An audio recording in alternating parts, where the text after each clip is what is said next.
नमस्कार विद्यार्थियों, प्रेरक एकेडमी के इस डिजिटल मंच पर मैं रामस्वरूप खोकर आप सभी लोगों का हार्दिक स्वागत और अभिनंदन करता हूं। जैसा कि प्रेरक एकेडमी अपने नवाचारों के लिए जाना जा रहा है और राजस्थान के हर एक विद्यार्थी की उम्मीद और आस की किरण के रूप में प्रेरक एकेडमी को देखा जा रहा है, उसी आपके उम्मीद और भरोसे पर कायम उतरने के लिए प्रेरक एकेडमी ने अपनी एक नई सीरीज, एक नया नवाचार आप लोगों के सामने रखा है। आज मैं रामस्वरूप खोकर आप लोगों के समक्ष राजस्थान के सामान्य ज्ञान के एक बिंदु, राजस्थान के प्रतीक चिन्ह को बहुत कम समय में और बहुत महत्वपूर्ण जानकारियों के साथ लेकर आया हूं। ठीक ऐसे ही कुछ दिन के, कुछ घंटे के गैप के बाद में आपको ये वीडियोज इसी फॉर्मेट में आपको मिलते रहेंगे, जिसमें हम राजस्थान के सामान्य ज्ञान का जो आपका पोर्शन है, जो लेवल फर्स्ट के लिए 80 नंबर का और लेवल सेकंड के लिए 50 नंबर का रहने वाला है, उसकी ऐसी ही वीडियो सीरीज हम लोग आप लोगों के समक्ष, मैं और मेरे साथ जितने मेरे जो टीम मेंबर हैं वो आप लोगों के समक्ष लेकर आते रहेंगे। आज हम लोग बात करेंगे राजस्थान के प्रतीक चिन्ह के बारे में, और राजस्थान के प्रतीक चिन्हों के बारे में हम लोग बेमुश्किल 10 से 15 मिनट के बीच में तमाम उन प्रतीक चिन्हों की एक बिंदुवार हम जानकारी जान लेंगे। आप लोग जब भी खाना खाएं, जब भी इधर उधर घूमे फिरे, चलते फिरते, आप कानों में ईयरफोन लगाकर इस वीडियो को बड़े इत्मीनान से देखिए। कहीं ना कहीं ये वीडियो आप लोगों के लिए एक रामबाण औषधि का काम करेगा। आपने जो इतने दिन तक पढ़ा है, आपके पढ़े हुए उन सारी चीजों को ये वीडियो एक बार के लिए पुनः एक बहुत कम समय में आपके रिवीजन के तौर पर भी कारगर सिद्ध होगा। आइए सबसे पहले बात करते हैं राजस्थान के राज्य खेल बास्केटबॉल के बारे में। वर्ष 1948 में बास्केटबॉल को राज्य खेल का दर्जा दिया गया। बास्केटबॉल में 5 खिलाड़ी होते हैं। पुरुष बास्केटबॉल अकादमी राजस्थान के जैसलमेर जिले में है, वहीं महिला बास्केटबॉल अकादमी राजस्थान के जयपुर जिले में है। बास्केटबॉल के वे खिलाड़ी जो अर्जुन पुरस्कार से सम्मानित किए जा चुके हैं, उनके नाम है खुशीराम, सुरेंद्र कटारिया, हनुमान सिंह, राधेश्याम और अजमेर सिंह। इससे आगे बढ़ते हैं, हम बात करते हैं राजस्थान के राज्य वृक्ष खेजड़ी के बारे में। जी हाँ, राजस्थान के राज्य वृक्ष खेजड़ी का वैज्ञानिक नाम प्रोसेपिस सिनेरेरिया है। इसे राजस्थान का गौरव, इसे थार का गौरव, इसे राजस्थान का कल्पवृक्ष, इसे थार का कल्पवृक्ष कहा जाता है। वहीं वेदों में और पौराणिक ग्रंथों में इसे समी कहा गया है। शेखावाटी के क्षेत्र में, हरियाणा के क्षेत्र में इसे जाटे कहा जाता है। तमिल में इसे पे में कहा जाता है। सिंधी में इसे छोकड़ो कहा जाता है। इसे बन्नी, हट्टी इत्यादि नामों से भी जाना जाता है। 31 अक्टूबर 1983 में खेजड़ी को राज्य वृक्ष का दर्जा दिया गया। 5 जून 1988 को खेजड़ी पर 60 पैसे का डाक टिकट जारी किया गया। ऑपरेशन खेजड़ा 1991 में चलाया गया। खेजड़ी के फूलों को निमझर या मेंझर कहा जाता है। खेजड़ी का हरा फल सांगरी कहलाता है। ध्यान रहे, वर्ष 2025 में सांगरी को खाद्य उत्पाद की श्रेणी में जीआई टैग प्राप्त हुआ है। एक और बात, खेजड़ी के सूखे फल को खोखा कहा जाता है। खेजड़ी के चारे को लूम या लूंग कहा जाता है। राजस्थान के शेखावाटी क्षेत्र में सर्वाधिक खेजड़ी वृक्ष पाया जाता है, वहीं नागौर जिले में सर्वाधिक खेजड़ी पाई जाती है। आइए बात करते हैं खेजड़ी की पूजा कब की जाती है। दशहरा यानी विजयादशमी, आश्विन शुक्ल दशमी के दिन खेजड़ी के पौधे की पूजा की जाती है। वहीं हम बात करें तो शीतला माता की पूजा के तौर पर तो मिट्टी का दीपक हम काम में लेते हैं, खंडित प्रतिमा उनकी पूजी जाती है, लेकिन शीतला माता का जो खंडित पत्थर है वो खेजड़ी वृक्ष के नीचे रखकर पूजा जाता है। सेलेस्ट्रेना नामक कीड़ा और गाइकोट्रोमा नामक कवक खेजड़ी को नुकसान पहुंचाते हैं। गोगा जी, केसरिया कुंवर जी और झुंझार जी के थान खेजड़ी के वृक्ष के नीचे होते हैं। परमार और तोमर वंश का आराध्य वृक्ष खेजड़ी है। केंद्रीय शुष्क बागवानी संस्थान बीकानेर के द्वारा थार शोभा नाम की एक कांटों रहित खेजड़ी की किस्म विकसित की गई है। बीकानेर के राज चिन्ह में अंकित खेजड़ी का वृक्ष माटो कहलाता है। साथ एक बात आपको और रिवाइज करवा देता हूं, 2025 में खेजड़ी के फल को, सांगरी को जीआई टैग प्राप्त हो चुका है। अगली हम बात करते हैं रोहिड़े के बारे में। जी हाँ, रोहिड़े का वैज्ञानिक नाम टिकोमेला अंडुलेटा है। इसको मरु टीक, मारवाड़ टीक, थार की शोभा, रेगिस्तान की शोभा, मरुस्थल का सागवान, राजस्थान का सागवान इत्यादि नामों से जाना जाता है। 31 अक्टूबर 1983 को रोहिड़े को राज्य पुष्प का दर्जा दिया गया। इसके फूल का रंग हिरमिच होता है। आप लोगों से एक प्रश्न भी पूछ रहा हूं, रोहिड़े के फूल किस माह में आते हैं? पश्चिमी राजस्थान में ये सर्वाधिक पाया जाता है। जरविल नामक चूहा रोहिड़े को नुकसान पहुंचाता है, और रोहिड़े का फूल नामक जो रचना है, इसके लेखक है मनोहर लाल सर्प। अगले हम लोग बात करते हैं राजस्थान के राज्य पशु, हाँ, पालतू श्रेणी के राज्य पशु के बारे में। राजस्थान में 2 राज्य पशु पाए जाते हैं। पालतू श्रेणी में राजस्थान का राज्य जीव 19 सितंबर 2014 को राजस्थान के बीकानेर जिले से ऊंट को घोषित किया गया। ऊंट का वैज्ञानिक नाम कैमेलस ड्रेमेडेरियस। ध्यान रहे, मारवाड़ में, राजस्थान में सबसे पहली बार ऊंट लाने का श्रेय पाबूजी को जाता है। पाबूजी को ऊंटों का देवता कहते हैं। ऊंट पालक जाति राय का रेबारी समुदाय है। राय का रेबारी समुदाय का जो दूल्हा है ऊंट पर सवार होकर तोरण मारने के लिए जाता है। एक मजे की बात और सुनिए, राय का रेबारी समुदाय में कभी डायबिटीज बीमारी नहीं होती। क्यों नहीं होती? क्योंकि ऊंटनी के दूध को पीते हैं, और ऊंटनी का जो दूध है डायबिटीज बीमारी न होने के लिए कारगर सिद्ध होता है। और बात करते हैं, ऊंट में सर्रा या तीव्र सा रोग पाया जाता है। ऊंट के बीमार होने के पश्चात राय रायका रेबारी समुदाय पाबूजी के समक्ष हाथा जोड़ी करता है और पाबूजी ऊंट को ठीक करते हैं। उसके बाद में रायका रेबारी समुदाय थोरी या नायक जाति के लोगों के सहयोग से पाबूजी की फड़ का वाचन करवाते हैं। पाबूजी के फड़ का वाचन रावण हत्ता वाद्य यंत्र पर किया जाता है। ऊंटों की देवी अंता देवी है, उष्ट्रवाहिनी देवी सारिका देवी है। ऊंट का वैज्ञानिक नाम मैंने आपको पहले बता रखा है, जबकि ऊंट का उपनाम रेगिस्तान का जहाज है।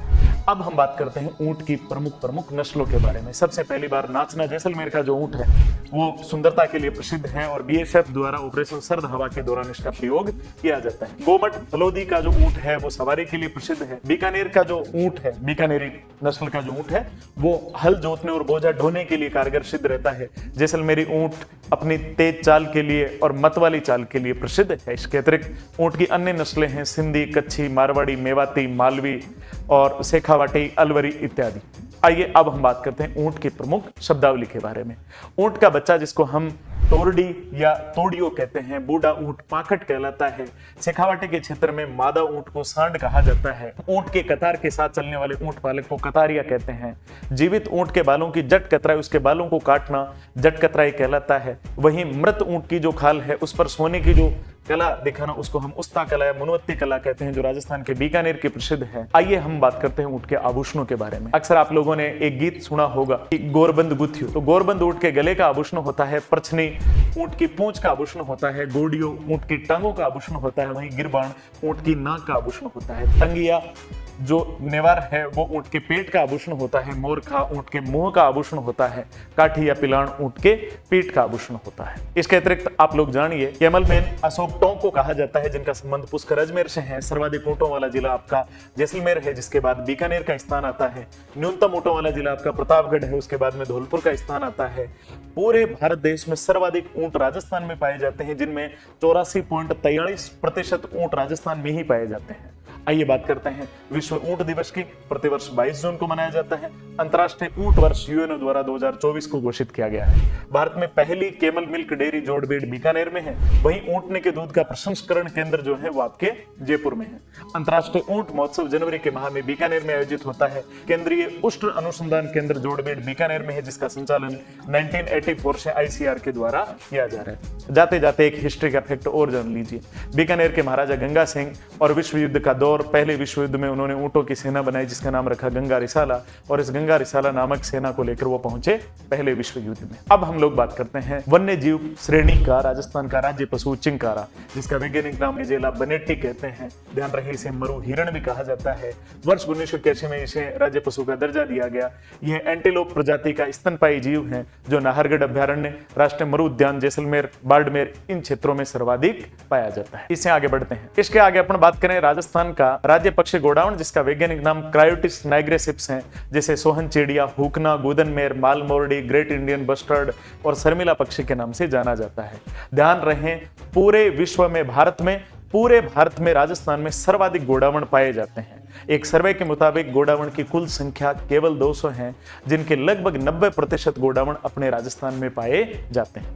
गोडावण का प्रिय भोजन तारामीरा है, जबकि ये सेवण घास पर अपने अंडे देता है। ध्यान रहे वर्ष 1980 में गोडावण पर 2.30 पैसे का डाक टिकट जारी किया गया था। वर्ष 1981 में इसे राज्य पक्षी का दर्जा दिया गया। 21 मई 1982 को आधिकारिक अधिसूचना जारी करके इसको राज्य पक्षी का दर्जा दिया गया। ध्यान रखिए प्रोजेक्ट ग्रेट इंडियन बस्टर्ड 5 जून 2013 को राजस्थान में लॉन्च किया गया और राजस्थान ऐसा करने वाला भारत का पहला प्रदेश बना था। आइए गोडावण के कुछ अन्य तथ्यों के बारे में और जान लेते हैं। सम जैसलमेर में गोडावण का कृत्रिम प्रजनन सेंटर स्थापित किया गया है। वहीं रामदेवरा जैसलमेर में great Indian bustard egg collection and hatching centre स्थापित किया गया है। IUCN यानी international union for conservation of nature के द्वारा गंभीर रूप से विलुप्त प्रजातियों की जो CR सूची है, जिसको हम लोग अक्सर जन सामान्य में रेड डाटा बुक के नाम से जानते हैं, उसमें इसको शामिल किया गया है। वहीं 12वें कोप शिखर सम्मेलन वर्ष 2020 में गोडावण को प्रवासी प्रजातियों के संरक्षण में शामिल किया गया है। अगले हम बात करते हैं राजस्थान के राज्य लोक नृत्य घूमर के बारे में।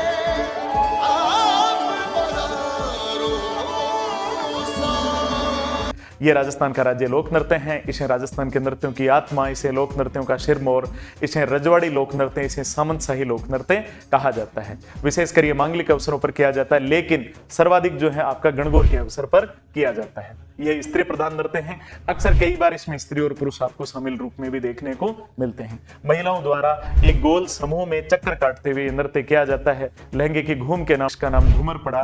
ढोल, नगाड़ा और शहनाई मुख्यतः इसमें वाद्य यंत्र बजाए जाते हैं। और हम जिस घूमर की बात करते हैं, घूमर मुख्यतः 3 प्रकार का होता है। घूमर जो सामान्य महिलाओं द्वारा किया जाता है, लूर जो ग्रासिया महिलाओं द्वारा किया जाता है, और जब इसे छोटी बच्चियां करें तो ये विद्यार्थियों झुमरियों या घुमरियों कहलाता है। घूमर नृत्य की उत्पत्ति मध्य एशिया के भरंग या भृगु नृत्य से हुई। भील जनजाति द्वारा विद्या की देवी सरस्वती को प्रसन्न करने के लिए इस नृत्य को किया जाता है। लहंगे की घूम के नाम पर इसका नाम घूमर पड़ा। घूमर एकेडमी की स्थापना 1986 में राजकुमारी गोवर्धन कुमारी द्वारा बंबई में की गई थी। इसके अतिरिक्त हम लोग बात करें, राजस्थान का राजपूत समुदाय बड़े पारंपरिक और शाही अंदाज में इस नृत्य को करता है। जोधपुर के महाराजा उमेद सिंह ने इस नृत्य को बहुत तरीके से इस नृत्य को संरक्षण दिया था। घूमर में 8 कहरवे की चाल सवाई कहलाती है। अब हम बात करते हैं राजस्थान का राज्य लोकगीत यानी केसरिया बालम आओ नी पधारो म्हारे देश। यह राजस्थान का राज्य लोकगीत है जिसको मांड शैली में गाया जाता है। यह विरह गीत है, अर्थात ऐसी महिला जिसका पति प्रदेश रहता है और प्रदेश गए पति को स्वदेश बुलाने के लिए जो विरहिणी महिला है वो गीत गाती है, वो विरह गीत कहलाते हैं। यह रजवाड़ी गीत है। इसको सबसे पहली बार उदयपुर की मांड गायिका मांगीबाई के द्वारा गाया गया।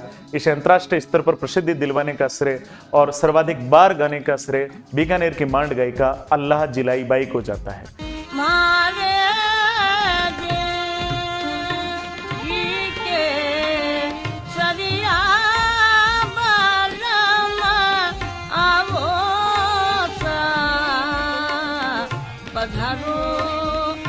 अल्लाह जिलाबाई को बीकानेर के महाराजा गंगा सिंह जी द्वारा संरक्षण दिया गया।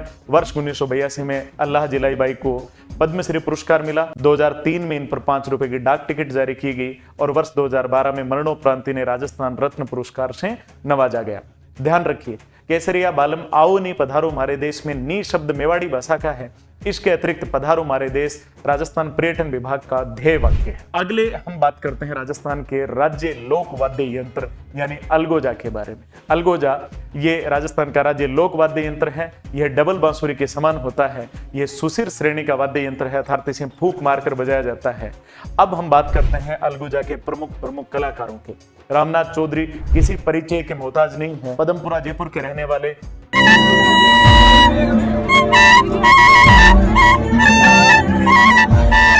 जो नाकों की हवा के माध्यम से अलगोजा बजाने के लिए जाने जाते हैं। धोंदे खान लंगा जिनका संबंध बाड़मेर से है और तगाराम भील जिनका संबंध जैसलमेर से है। अब हम बात करते हैं राजस्थान के राज्य कवि सूर्यमल मिश्रण के बारे में। जी हाँ, सूर्यमल मिश्रण को कौन नहीं जानता। सूर्यमल मिश्रण राजस्थान के राज्य कवि, वीर रसावतार, आधुनिक राजस्थानी काव्य के पुरोधा कवि के नाम से प्रसिद्ध है। इनका जन्म 1815 में हरना बूंदी में हुआ। 1857 की क्रांति के समय बूंदी के शासक महाराव राम सिंह के दरबारी हुआ करते थे। अंग्रेजों अर्थात ब्रिटिश हुकूमत के खिलाफ बहुत प्रखर रूप से इन्होंने खुलकर जो अपनी बातें लिखी। इनकी मुख्य रचनाओं में सबसे पहली आती है वंश भास्कर, जिसका लेखन तो इन्होंने प्रारंभ किया लेकिन इसका लेखन पूर्ण इनके दत्तक पुत्र मुरारी दान ने किया। इनकी रचना वीर सतसई, रामर जाट, सती रासोस, छंद मयूक, बलवंत विलास इत्यादि है। 1857 की क्रांति में जैसा कि मैंने आपको पहले बताया, इन्होंने बहुत बढ़ चढ़कर बातें लिखी। इलाने देनी आपनी हालरिये हुलराय, पूत सिखावे पालने मरण बढ़ाई मान। वर्ष 1990 में सूर्यमल मिश्रण पर 2 रुपए का डाक टिकट जारी किया गया। उम्मीद है मेरे द्वारा बताई गई सारी जानकारी विद्यार्थियों आपके लिए बहुत कारगर साबित रही होंगी। आप लोगों को ये जानकारी कैसी लगी कमेंट बॉक्स में अवश्य बताएं। किया गया कमेंट मुझे एक पॉजिटिव एनर्जी देगा और मुझे इस बात के लिए प्रोत्साहित करेगा कि अगला वीडियो मुझे किस तरीके से और कितना शानदार और जानदार तरीके से बनाना चाहिए। आप सभी के उज्जवल भविष्य की कामनाओं के साथ धन्यवाद।